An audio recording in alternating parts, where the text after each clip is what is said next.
E aí, Arthur, tá gravando aí? Tá gravando ou tá tirando foto?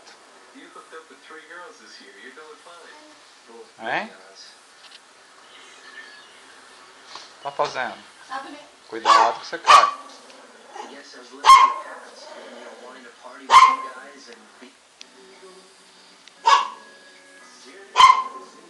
Tá gravando, Arthur?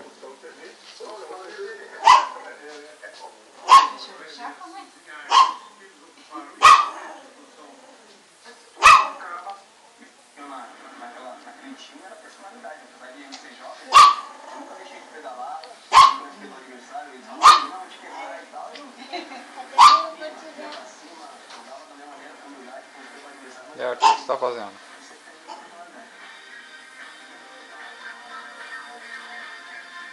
Fazendo, Arthur.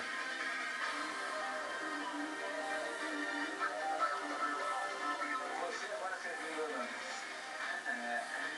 então, eu falei, ele tocou a bola pra mim e ele falou, quando der você na ponta, eu já vou fazer isso, eu sei que você vai fazer uma gracinha. E aí, Arthur? Ele subiu no carrinho, né? Quando ele viu meu carrinho, deu tapa na bola, pulei.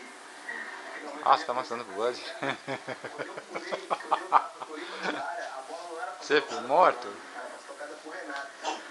É? Eu vi o Renato, o Elano tava chegando ainda. Então eu levantei a cabeça que eu vim tocar pro Renato fazer o gol. Quando ela passou e o Elano acompanhou a jogada, acabou fazendo.